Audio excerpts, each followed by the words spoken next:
गेल्या प्रकरणाच्या शेवटी हे उल्लेखलेलेच आहे की हिंदुस्थानातून मुसलमानांच्या परकीय आधिसत्तेचे हिंदूंनी शेवटी पूर्ण उच्चाटन केले होते आणि अटकेपासून आसामपर्यंत आणि काश्मीर लडाखपासून रामेश्वरपर्यंत जिकडे तिकडे पुन्हा हिंदू राज्ये स्थापिली गेली होती. हिंदुस्थानच्या एक अंगुल मात्र भूमीवर सुद्धा मुसलमानाची अधिसत्ता वस्तुतः उरलेली नव्हती. परंतु मुसलमानी अधिसत्तेचा असा पूर्ण नायनाट करण्यासाठी जे दशशतकव्यापी प्रचंड महायुद्ध हिंदूंना लढवावे लागले, त्यातच हिंदू राष्ट्राचे सर्व बळनी जीवन व्यग्र झालेले असताच इकडे युरोपातील पोर्तुगीज, फ्रेंच, डच आणि मुख्यत्वे करून इंग्लिश ह्या राष्ट्रांनीही हिंदुस्थानात आपापली सत्ता स्थापण्याचे चोरटे व प्रकट प्रयत्न चालवले होते. हिंदू राष्ट्राचे त्याकाळी धुरीणत्व करणाऱ्या मराठ्यांनी एक समयावच्छेते करून रणांगणात तोंड दिले आणि शेवटी डच,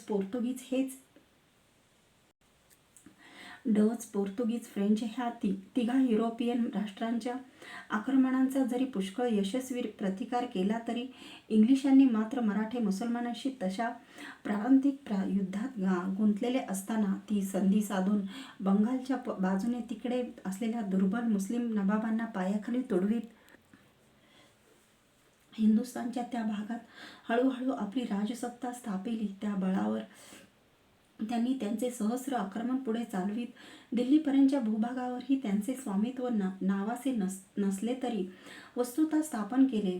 अर्थातच हिंदू राष्ट्राचे राजकीय धुरीणत्व करणाऱ्या मराठ्यांचे त्यांचे लवकरच प्रत्यक्षतः युद्ध जुंपले. त्यापैकी पहिल्या आणि दुसऱ्या इंग्रज मराठ्यांच्या युद्धात मराठ्यांनी इंग्रजांचाही कसा कितपत मोड केला त्याचे हिंदू दृष्टिकोनातून अवश्य तितके समालोचन आम्ही आमच्या हिंदूपद पदशाही या इंग्रजी ग्रंथात केले आहे. त्याचे मराठी भाषांतरही झालेले आहे.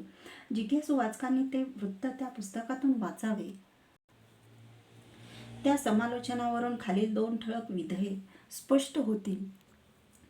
पहिले विधेय हे की इंग्रज हिंदुस्थानात आले तेव्हापासून हिंदुस्थानच्या राजकीय स्वातंत्र्यासाठी मुसलमान असे इंग्लिशांशी लढलेच नाहीत. एक म्हैसूर संस्थानचा हैदर टिपू अल्पकालीन आंशिक अपवाद सोडला असता हिंदुस्थानच्या सार्वभौमत्वासाठी इंग्रजांना लढावी लागलेली सारी युद्धे हिंदूंशीच लढावी लागली. ह्यावरून हेच सिद्ध होते की हिंदूंनी हिंदुस्थानावरील मुस्लिम राजसत्तेचा वस्तुतः संपूर्ण उच्छेद करून ती सार्वभौम सत्ता परत आपल्या हाती घेतलेली होती. दुसरे विधेय हे की राजकारणातील त्या परिस्थितीत सोयीस्कर असलेला एक डावपेच म्हणून मराठ्यांनी दिल्लीला असलेल्या त्या जुनाट मोगली बाहुल्याला हिंदुस्थानचा बादशाह असे नावापुरते तेवढे म्हणू देत असावे. तसेच दिल्ली मराठ्यांच्या हातून इंग्रजांनी जिंकून घेतल्यानंतर आणि हिंदुस्थानभर वस्तुतः त्याचेच आधिपत्य स्थापिल्यानंतर इंग्रजांनीही नावापुरते त्याच जुनाट मोगल बाहुल्याला बादशाह म्हणून पुढे 50 वर्षापर्यंत राहू दिले. हे लक्षात घेण्यासारखे आहे. कारण त्यामुळे त्या बादशहाला मराठ्यांनी तसे नावापुरते ज्या राजकीय डावपेचासाठी राहू दिले होते त्यासाठी मराठ्यांना जे इंग्रजाळलेले लोक हसतात त्यांच्या ज्ञानाचे पितळ सहजच उघडे पडते. कारण इंग्रजांनीही तोच राजकीय डावपेच वर दाखवल्याप्रमाणे योजने सोयीस्कर वाटते. परंतु इंग्रजांना मात्र त्या दुबळेपणासाठी ते अदूरदर्शी इंग्रजाळलेले लोक हसत नाहीत. इंग्रजांचे शीख हिंदूंशी झालेले युद्ध. मराठ्यांची हिंदुस्थानावरील राजकीय अधिसत्ता इसवी सन 1818 नंतर मोडून काढून उरलेल्या मराठी संस्थानांना आपले मांडलिकत्व मानावयास लावून इंग्रजांनी हिंदुस्थानवर वस्तुतः आपले अधिपत्य स्थापन केले न केले तोच त्यांना ज्या एका निवोदित हिंदू शक्तीशी युद्ध करावे लागले ती शक्ती म्हणजे पंजाबात सन 1818 नंतर उदयास आलेल्या महाराजा रणजित सिंह याचे शीख हिंदू महाराज्य हे होय. महाराजा रणजित सिंगाच्या मृत्यूनंतर काबूल नदीपासून ते सतलज नदीपर्यंत आणि वर काश्मीर ते लडाखपर्यंत पसरलेल्या शीख, जाट आणि डोगरा या पराक्रमी हिंदू जातीच्या सामायिक राजशक्तीशी इंग्रजांनी युद्ध छेडले. त्यात शेवटी इंग्रजांचा विजय झाला आणि पंजाब ते काश्मीरपर्यंतही इंग्रजांची अधिसत्ता इसवी सन 1850 चे आसपास स्थापन झाली. माझा नष्ट केला गेलेला शिखांचा इतिहास ग्रंथ. हिंदूपद पातशाही या इंग्रजी ग्रंथात ज्याप्रमाणे आम्ही मराठी साम्राज्याच्या कालखंडाचे समालोचन केले होते, त्याचप्रमाणे शिखांचा इतिहास या मराठीत लिहिलेल्या आमच्या ग्रंथात आम्ही मराठी कालखंडानंतरच्या ह्या शीख हिंदू महाराजांच्या कालखंडाचेही समीक्षण केले होते. पण इंग्रजांविरुद्ध केलेल्या ज्या राजक्रांतीच्या उठावात आम्ही पॅरिसमध्ये सन 1909-10च्या आसपास व्यग्र झालेलो होतो, त्याच्याच धामधुमीत ह्या शीख इतिहासाच्या ग्रंथाचे हस्तलिखितच इंग्लिश गुप्त टपाल विभागाच्या हाती पडून प्रकाशनपूर्वीच नष्ट झाले. तथापि रणजित सिंगाचे ते हिंदू महाराज्य ज्या 1850च्या आसपास संपूर्णपणे नष्ट झाले, त्या कालखंडापर्यंतच्या सर्व शीख हिंदू दृष्टिकोनातून उल्लेखनीय असणाऱ्या बहुतेक घटनांविषयीची चर्चा आम्ही आमच्या पृष्ठभूमी आणि ह्या सहा सोनेरी पाने अशा ग्रंथातून केलेलीच आहे. ती जिज्ञासू वाचकांनी वाचावी. नेपाळच्या स्वतंत्र हिंदू राज्याशी इंग्रजांचे युद्ध. इंग्रजांना त्यांची अधिसत्ता साऱ्या हिंदुस्थानवर स्थापनेसाठी ज्या तिसऱ्या हिंदू शक्तीशी लढावे लागले, ती शक्ती म्हणजे नेपाळचे स्वतंत्र हिंदू राज्य ही होय. त्या काळात स्वतंत्र आणि बलिष्ठ असलेल्या नेपाळच्या महाराजांशी झालेल्या इंग्रजांच्या ह्या लढाईत शेवटी इंग्रजांचा जय झाला.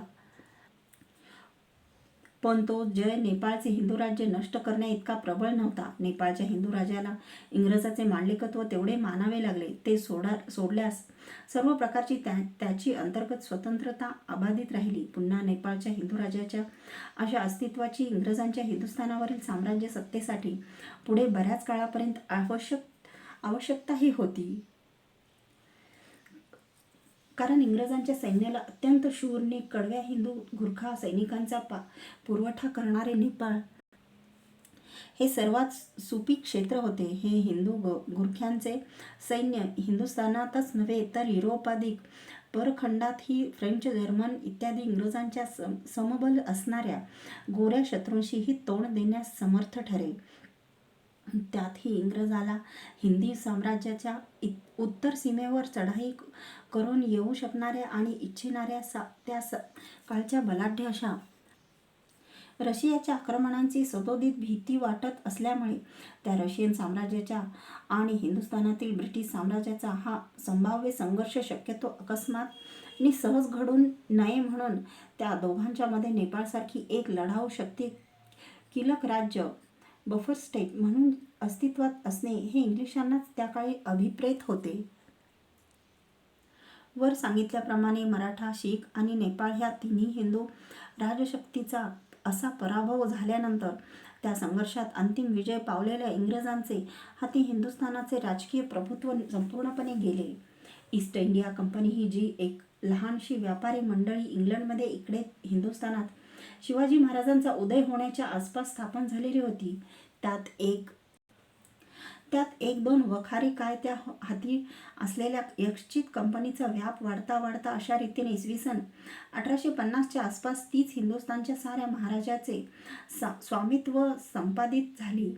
मूलतः एका क्षुल्लक 10-12 प्रमुख इंग्लिश गृहस्थांची असलेली व्यापारी मंडळी जी ईस्ट इंडिया कंपनी, तीच अवघ्या 2-250 वर्षाच्या आत एका साम्राज्याची स्वामिनी बनली. त्याच कालावधीत आमच्या इकडे हिंदुस्थानच्या अधिपत्यासाठी स्पर्धा करणारे अनेक राजवंश उदय पावले आणि नष्ट झाले. अनेक चिल्लर राज्ये स्थापन झाली. त्यांची आपापसात त्याच हिंदुस्थानच्या राजसत्तेसाठी युद्धामागून युद्धे जुंपली आणि संपली. पण शेवटी ती हिंदुस्थानची सार्वभौम सत्ता ह्या सर्व संघर्षात लढून झगडून टिकून शेवटी सर्व स्पर्धकांवर मात करणाऱ्या प्रभविष्णू अशा त्याच ईस्ट इंडिया कंपनीने जिंकून घेतली. अगदी पहिल्या दिवशी ही ईस्ट इंडिया कंपनी स्थापन झाली तेव्हा किती क्षुद्र, केवळ मुठभर भागधारकांनी एक व्यापारी मंडळी होती. पण तिची त्या पहिल्या वर्षाच्या अयाव्यय पत्रकापासून पुढची सगळी वार्षिक अयाव्यय पत्रके अगदी प्रत्येक विगत वर्षाच्या शेवटी शेष बाकी म्हणून दाखवलेल्या रकमेला पुढच्या वर्षीच्या अव्यय पत्रकास जोडीत काटेकोरपणे आणि सलग रीतीने लिहित 2-250 वर्षानंतर जेव्हा ती हिंदुस्थानच्या साम्राज्याचेच भांडवल करून तो व्यवसाय करीत आली, तिथपर्यंत या साऱ्या अव्यय पत्रकांच्या वह्या सुसंगतपणे तिच्या लंडनच्या कार्यालयात लावून ठेवलेल्या होत्या. आणि जेव्हा 1858च्या इसवी सनात त्या ईस्ट इंडिया कंपनीचे विसर्जन झाले आणि स्वतः ब्रिटिश सरकारने ते हिंदुस्थानचे साम्राज्य स्वयं व्हिक्टोरिया साम्राज्ञीच्या नावे करून घेतले, तेव्हा त्या ईस्ट इंडिया कंपनीची अगदी पहिल्या वर्षाच्या त्या क्षुद्र अव्यय पत्रकापासून संतप्तपणे ठेवलेल्या गणनाप्रमाणे ह्या शेवटच्या 1858च्या विसर्जनाच्या दिवसापर्यंतच्या तिच्या अयव्यय पत्रकाप्रमाणे तिच्या सर्व भागधारकांच्या भागांच्या रकमा देऊन नि इतरही सर्व देणे मिटवून ती अगदी एखाद्या व्यावहारिक नि व्यावसायिक व्यापारी मंडळीप्रमाणे कंपनीप्रमाणे पद्धतशीर रीतीने विसर्जित केली गेली.